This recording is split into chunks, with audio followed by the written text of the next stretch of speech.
Hi, I'm Naomi Livingston. This is my family, and we're going to be discussing the 13th documentary on Netflix.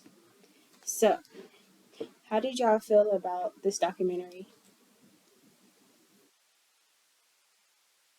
Um, I felt it was very revealing of some issues that I had heard about but hadn't really, um, I guess, been informed about. Quite disturbing and very heavy. Yes, I agree. The same. It's pretty educational. A lot of stuff that's hidden. A lot of committees, organizations, and things of that nature that people may not know the background.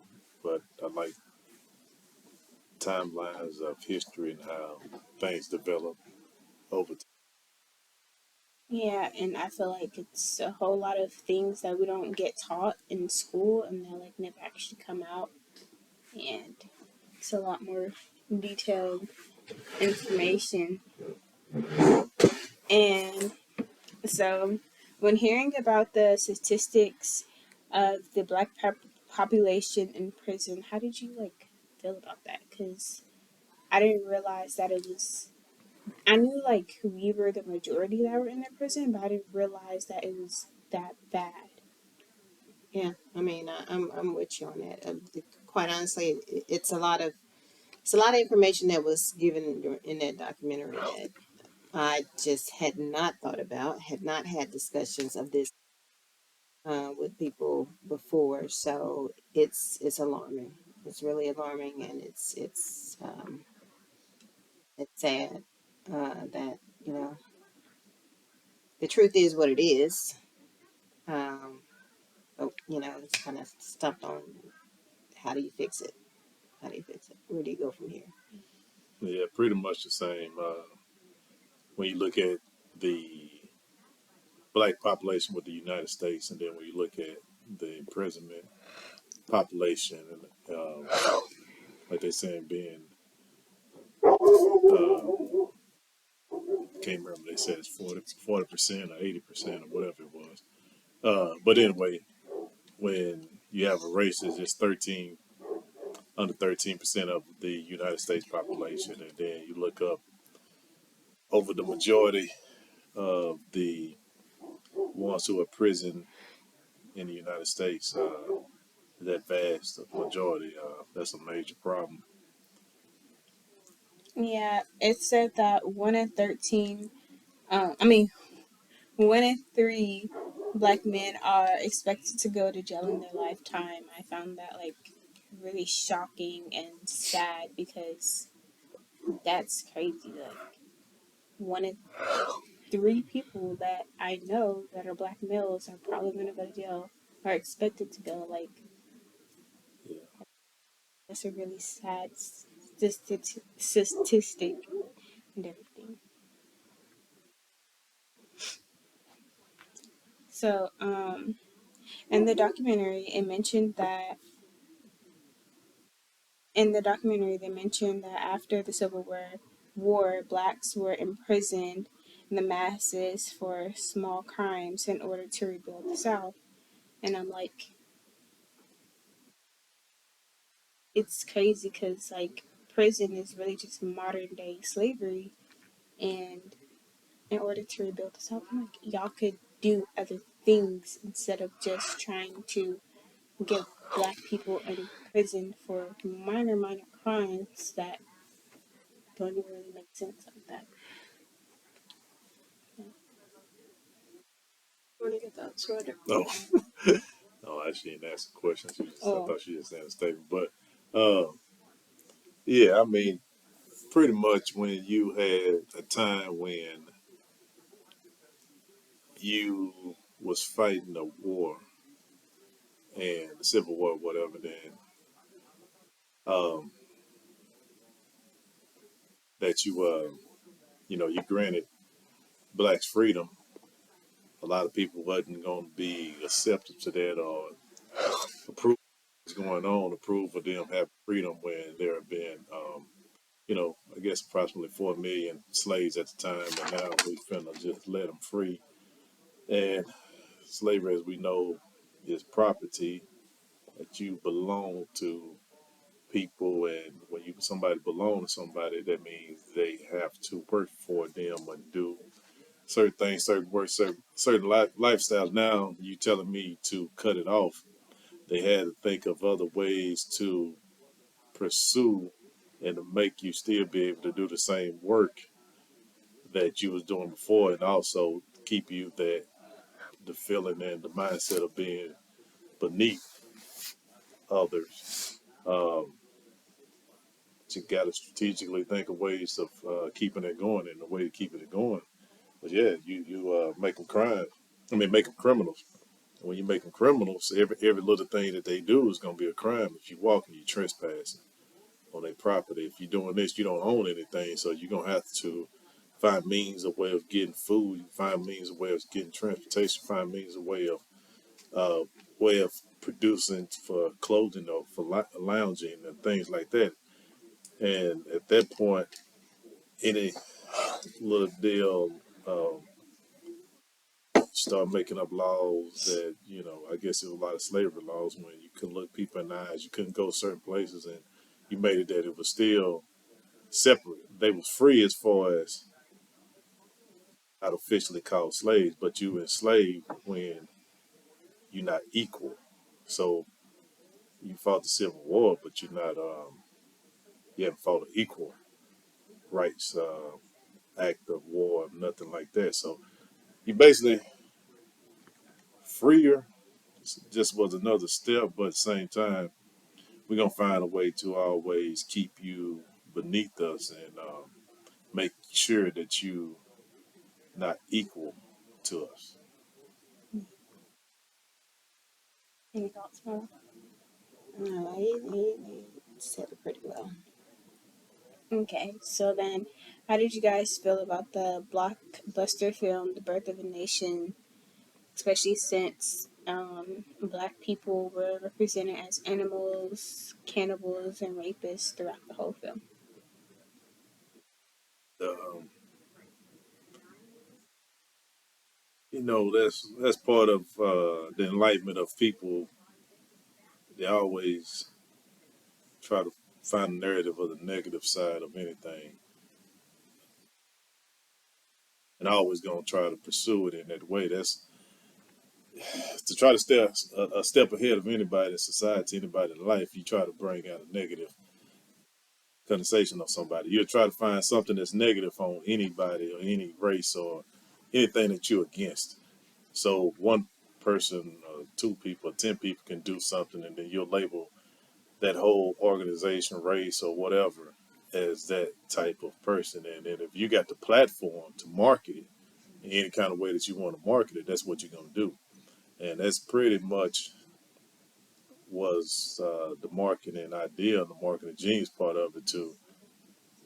I always look at them as not citizens. I always look at blacks or minorities as not equal, as not citizens, and things like that. So when the laws got to change citizens, I guess they never thought said it in the movie, but when they finally started trying to get rights to vote, but I guess that's later on. But you just consider 3/5 of a man. Like we're giving you a little bit, but we're not giving you. They don't look at you as a whole Mm-hmm. person.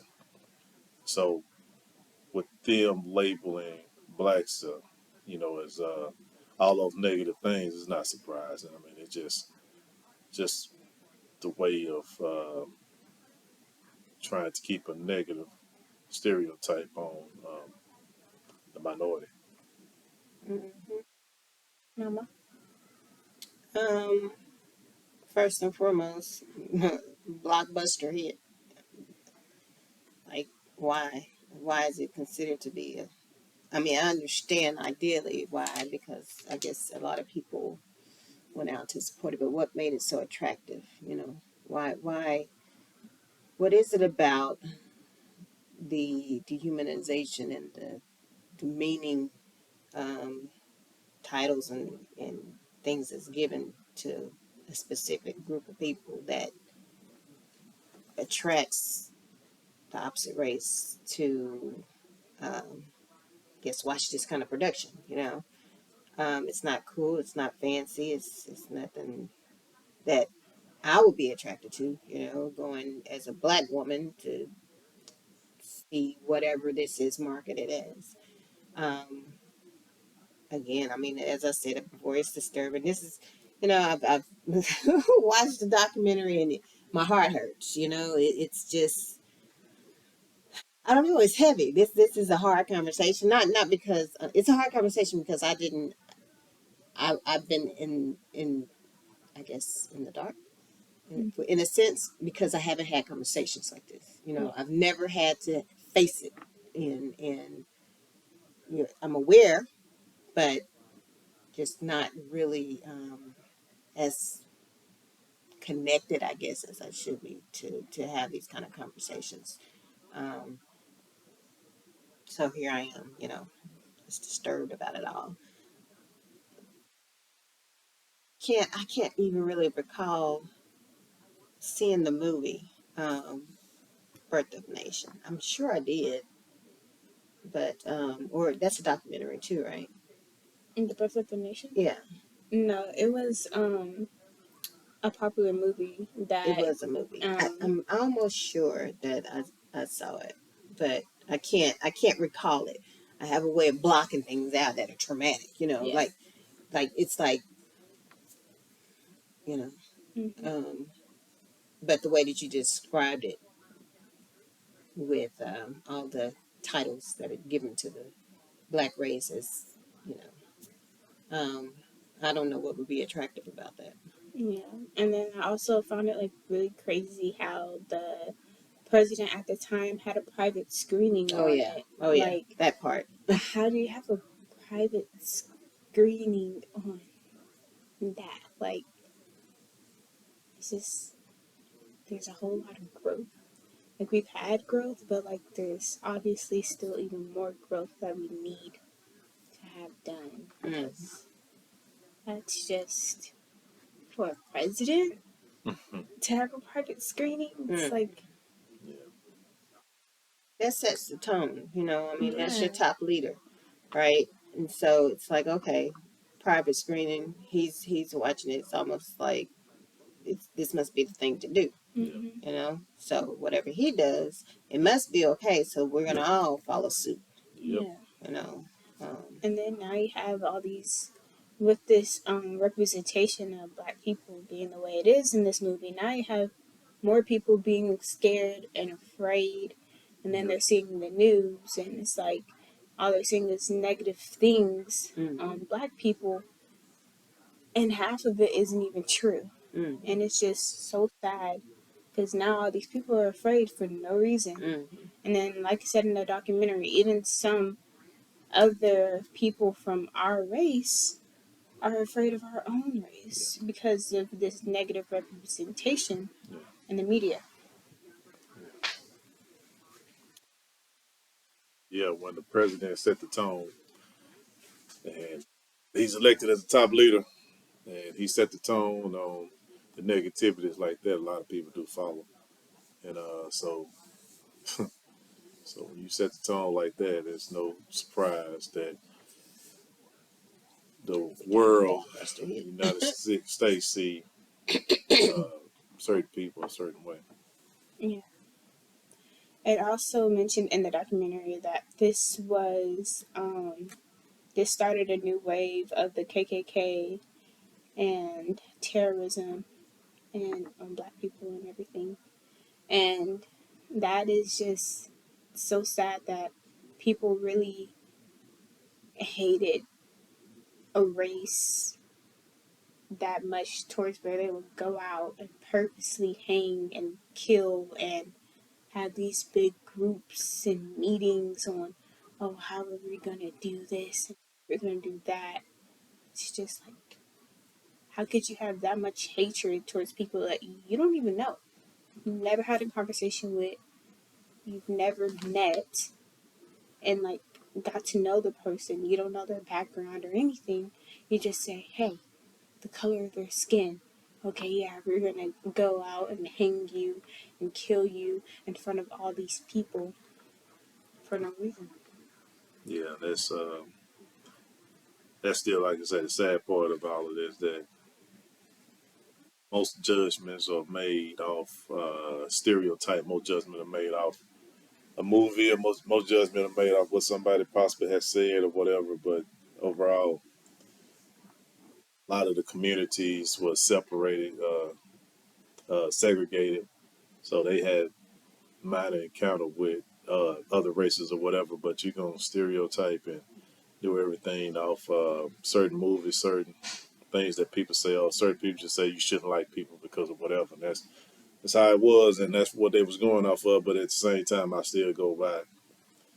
You wanted to keep a group, a race, minorities beneath you, so in doing so, you do everything in your power to stereotype them, that they are just negative. So that was the narrative, and they ran with it, and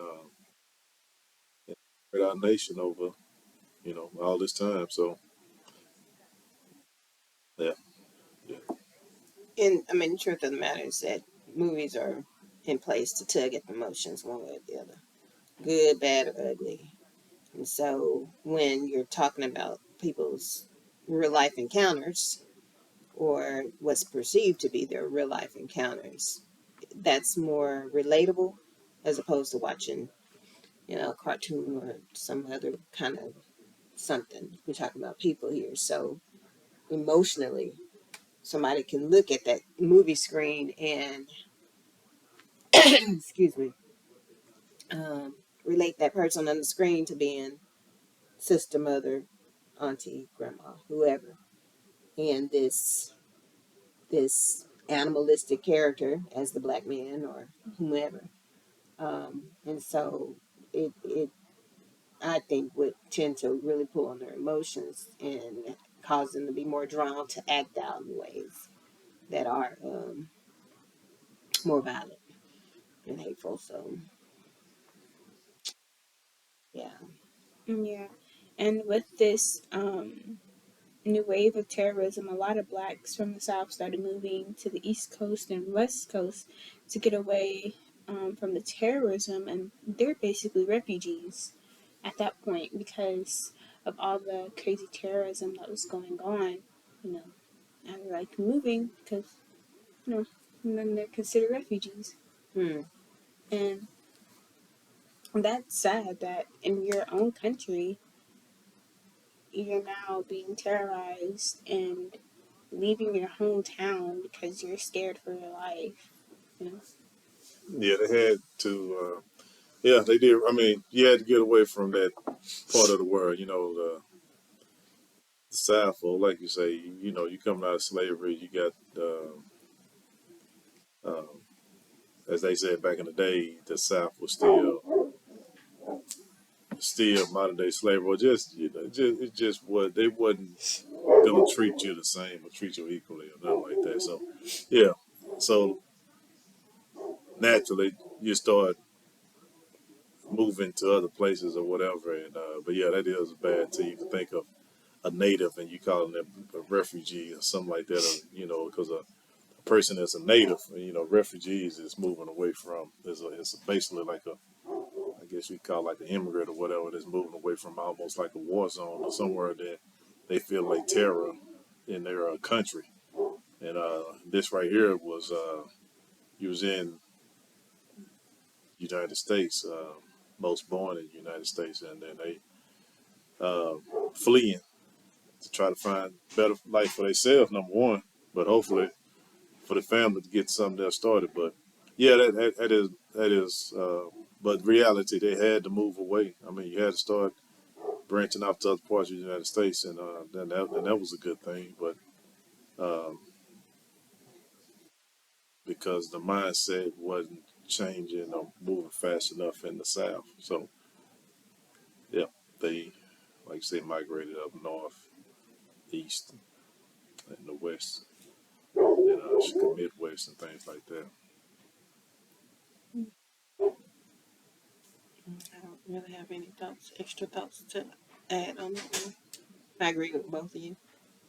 Uh, at that time, whites believed that the freedom of blacks would ultimately repay them with a nation of crime, and that's sad because you know when this is your country, you should be able to vote. You should be able to have the same rights and everything as everybody else. But these people, they believe that them being free and them being able to vote and everything else will repay them with a nation of crime, and that is not true, you know? And yeah, I just find that like very, very sad overall. Yeah, when they feel that um, they don't want you to vote because they want it to stay the same however they feel. Yeah. They don't want you to have any rights because if it's not anything that they 100% want, they just want to control the narrative. So Mm-hmm. basically, when you got a group of people who just want to purely control the narrative, don't want to hear what you're saying, or just used to the way things were at that time or has been, and they don't want to see anything change. And do have those situations where you not you blame the other race for not having anything, but you don't want to let the other race have opportunity to have anything. So Mm-hmm. when you don't give them opportunity to have jobs, you don't give them opportunity to have land, you don't give them opportunity to have a voice in something that can make anything better. Just pure however they felt and however they felt to you, stand beneath them. Like I say, that's just how they, how they felt about it and wasn't trying to change the mindset on that. So yeah, so no, they wasn't trying to give you voting rights because, um, as we said, they said was about 4 million blacks. That's 4 million. I mean, 4 million slaves. So you're talking about throwing in, you know, several million adults, possibly who can vote that can change a lot of laws, especially in those regions when you had a bulk of them in certain regions of the world. So by them voting, if they was equal, they can change a whole lot of different things. But you don't want that because you have been controlling the whole time and you know what you want. And so you try to keep it that they are not equal and they're not going to have any voting power. If yours say, okay, y'all can vote. So you made it hard in different avenues for them to vote, made different rules, made up different laws to be eligible to vote, different tests to be eligible to vote. Start just making up different things. All that is just to make it tougher on certain races on being able to achieve anything. So, still right in the narrative of trying to stay in control and Yeah, don't want change. I think the thought of losing control and power is scary for some people. Change can be good, but when it's coupled with the thought of losing control or power, it's not viewed as a good thing. Nobody wants to change if it means that they're going to be personally affected to where they've lost control or power. So, of course, that makes it a lot more difficult to try and do what's on the right side of right if it means the consequence is, you know, my power or authority is no longer or depleted for some reason. Mm-hmm. So,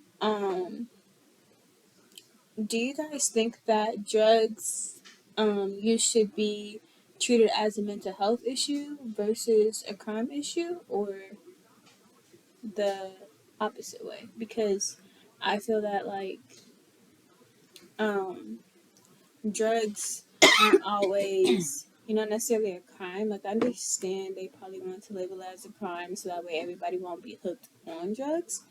But at the same time, a lot of people that use drugs, they use it as a coping mechanism, and I feel like possibly using it as a mental health issue could be better beneficial to people that use drugs instead of being locked up and being taken away from their families and everything, especially when they are the main caregiver or provider to the household.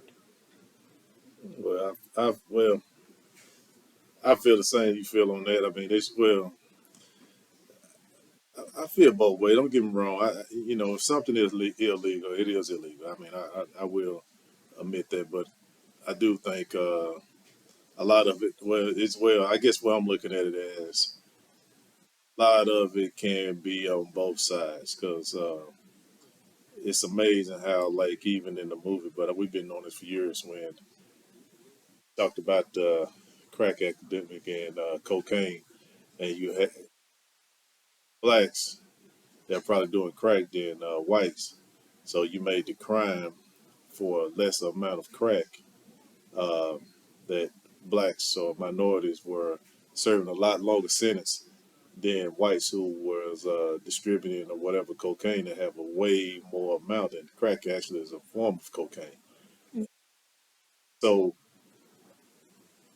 now that you have a crisis now, as we see now, certain drugs now they're saying it's a mental health deal nowadays because certain people are the ones who are overdosing now. So now it's a mental health problem because you got more of other races that are overdosing on certain drugs. So now all of a sudden we don't flip the narrative instead of sending all these people to jail with these certain drugs that's coming out now. Well, not they've been out, but it's coming out more of them overdosing on it. So now we're looking at, hey, it's a mental health thing, you know, and not looking at it as a crime.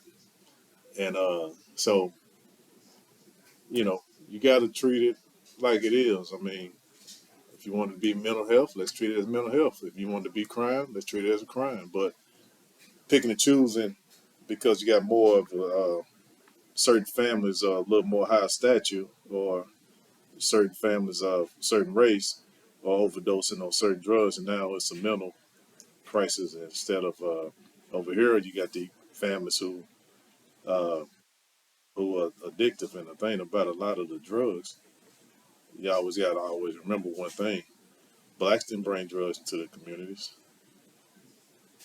We didn't fly it over there. We didn't own the planes. We didn't own the boats of anything like that to get the drugs into the United States or get it to our communities.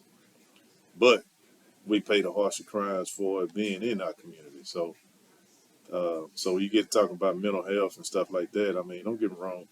I do agree that drugs is mental health because it is exactly like you said. A lot of times people coping with whatever problems or whatever. Some are just having fun. I mean, we know it's a lot of just pure recreational. They're just having fun. But at the same time, let's not try to ignore the fact that certain drugs are labeled as mental health. They need help, and other drugs you're looking at it as we're gonna lock them up for life uh, for a small amount, the grams or whatever. Mm-hmm. I think you said it pretty well. Yeah. I also believe that in prisons, I feel like yes, there should be officers, but I feel like there should be more therapists and people who understand how people think and can rationalize with their emotions and everything else, other than just all officers. Because I feel like prison is supposed to be a rehabilitation facility, but none of that is really going on in prisons. It's really just a cage. It's just a cage. Like that one guy that was in prison for like 3 years or something like that, and then when he came out, he committed suicide 2 years after because of everything that was going on and the fact that he was in prison for something that he didn't even do. It's just sad. Like I feel like some other people should be there so that way it'll be less people in prison and they can actually get the help that they need and the resources that they need. I agree with you. That you know, there of course it's a heavy presence of officers. I would believe primarily because of the crimes that these individuals may have committed, but definitely having more services available to address those, be it mental health or whatever the issue is that is in the background, that led to some of these crimes happening, to help rehabilitate or get the people to receive services that they need. It would be helpful. Um, because when they do come out, I mean, when you think about it, they're institutionalized, right? They're in there, they've got this certain amount of structure that they have to abide by every day, day in and day out. Mhm. And then they make the transition back out into the real world, and things have changed. And so I would imagine it's a certain, you know, way of thinking that has to take place. It's like with the reference that you're making, the guy that went in there, fighting every day, and it's like internal war as Mm-hmm. well, So you're dealing with some people that go in there, they hadn't committed a crime, they get falsely accused, they go into these environments, and it can definitely mess with the psyche. So if they're not getting the services that they need, they come back out years later, things have changed, and they're still dealing with this the mental aspect of it. Then we failed them.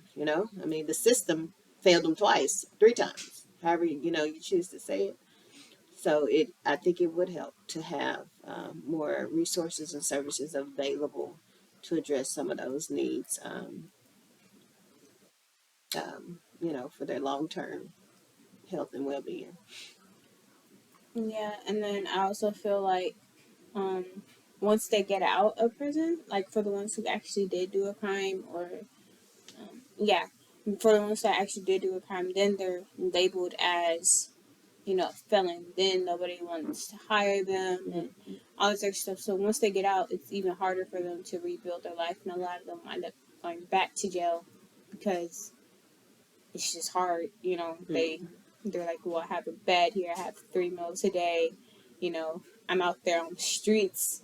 When I'm outside of prison, I don't have a way or anything. And then also, how did you guys feel about um, knowing how much corporations are involved with the prison system and our laws? Because I didn't realize that it was that bad. I knew these companies had little ties, but I didn't realize it was that dramatic. Again, for me too, I agree with you. I didn't know. I mean, I didn't know. Mm-hmm. So when I saw the flash on the screen with all those companies, and some of them I'm quite familiar with, it's like, whoo, make me kind of change my mind about where my dollars are being spent. Mm-hmm. Like the Idaho potato. Yeah, that part. Yeah. That part. But yeah, same thing. I mean, you always got to remember though. Most laws, when you got talk about laws, you got lobbyists. So lobbyists are most signed by corporations. So almost anything when it's on the platform like that is going to be controlled by a certain major corporation, $1 billion corporation. So I mean, it's surprising because you're looking at names on there, but it's not surprising that they got those type of organizations, because that's the way the politicians and the way that the world kind of kind of go. That's how to get laws and different things. Laws to change to certain corporations, certain things, but it's kind of sad that a lot of that got to do with somewhat a prison system type deals, because you got to meet quotas to have people in there for federal funding and things like that. But I never was in agreement with that. But All right. Thank you guys for having this discussion with me. Yeah.